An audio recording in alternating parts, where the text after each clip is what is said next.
Qu'est-ce qui fait la différence entre les artères et les veines? Ou plutôt, quelles sont les différences? Parce qu'il y en a plusieurs.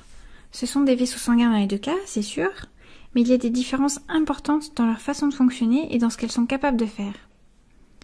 Commençons à partir du cœur. Donc ce gros vaisseau qui part du cœur, c'est l'aorte. Dans cette vidéo, on va surtout s'intéresser au fonctionnement des artères et des veines, donc tant pis pour l'anatomie. Ça, c'est l'aorte qu'on a déroulée pour mieux comprendre comment les vaisseaux sont organisés. Je vais quand même dessiner quelques branches, mais juste quelques-unes.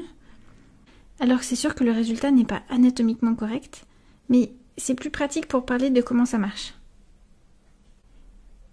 Ici, on a une grosse veine, disons la veine cave inférieure par exemple. Mais ça pourrait très bien être la veine cave supérieure, peu importe.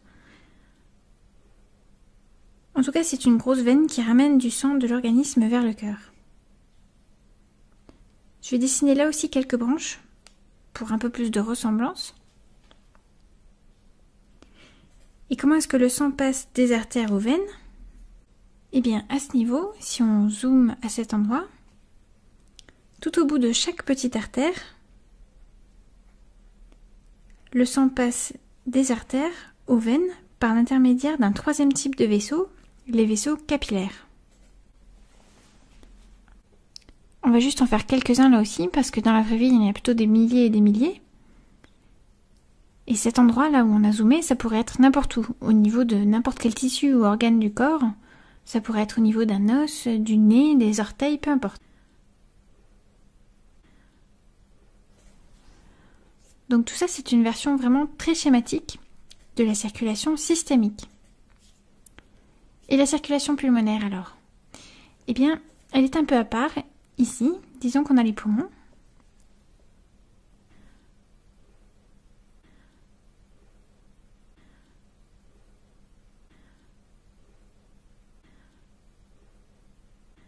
Là, ce serait l'artère pulmonaire qui part du cœur en direction des poumons.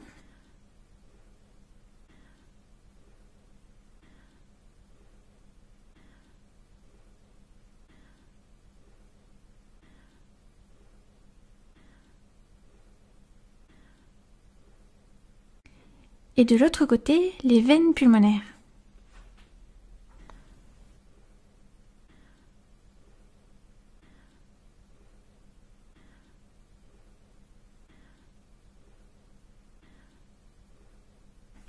Alors pourquoi est-ce que j'ai dessiné l'artère pulmonaire en bleu et les veines pulmonaires en rouge?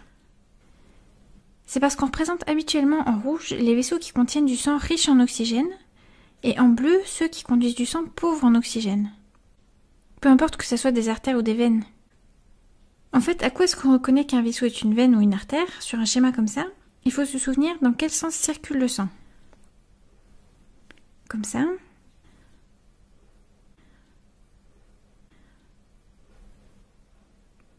Et savoir qu'on appelle artères les vaisseaux qui partent du cœur et veines ceux qui vont vers le cœur. Donc la différence numéro 1 entre artère et veine, c'est la direction du flux sanguin à l'intérieur des vaisseaux. Je commence une petite liste par là de différences parce qu'il y en a d'autres en fait. Différence numéro 2, le taux d'oxygène du sang contenu dans les vaisseaux. Mais là, attention, selon qu'on s'intéresse à la circulation systémique, la grande circulation, ou à la circulation pulmonaire, la petite circulation, c'est exactement l'inverse. L'artère pulmonaire contient du sang pauvre en oxygène, c'est pour ça qu'on la représente en bleu, alors que l'aorte, qui est une artère aussi, mais qui contient du sang riche en oxygène, est en rouge. Et pour les veines, c'est le contraire. Celle de la circulation systémique ramène le sang pauvre en oxygène jusqu'au cœur droit, alors que celle de la circulation pulmonaire ramène du sang bien oxygéné au cœur gauche. Différence numéro 3, la pression du sang à l'intérieur des vaisseaux. Le cœur gauche se contracte fort pour éjecter le sang à destination de tout l'organisme, donc la pression qui règne dans l'aorte et dans toutes les artères de la circulation systémique est haute. Je vais écrire en gros là, pression,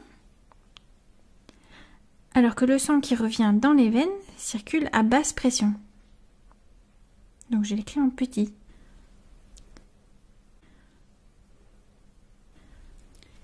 encore, la circulation pulmonaire est à part puisque la pression y est basse à la fois dans les artères et dans les veines pulmonaires.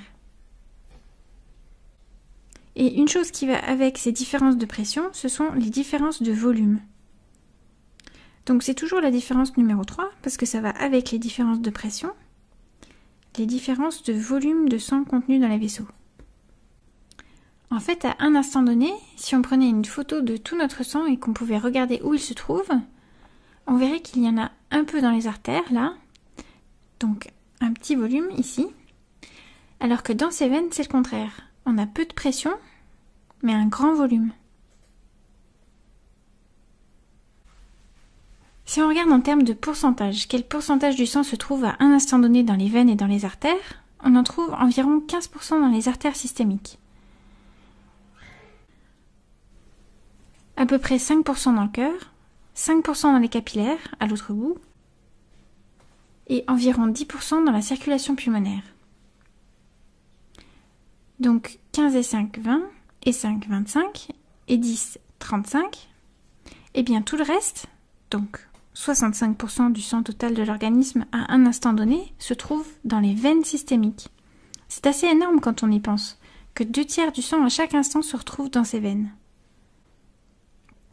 Donc la façon dont je les ai dessinés là, ça ne reflète pas vraiment ce que je viens de dire. Il faudrait plutôt que j'efface cette partie.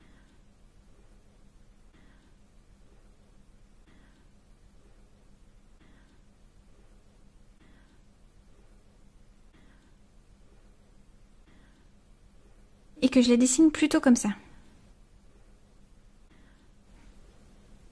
Comme une sorte de lac géant en fait. Alors que les artères systémiques seraient plutôt comme des rivières rapides. Eh bien, il y a encore une autre différence entre artères et veines, qui va avec tout ça. En fait, c'est une sorte de conséquence de la différence numéro 3. C'est une différence de structure de leurs parois. Donc j'écris là, paroi, différence numéro 4.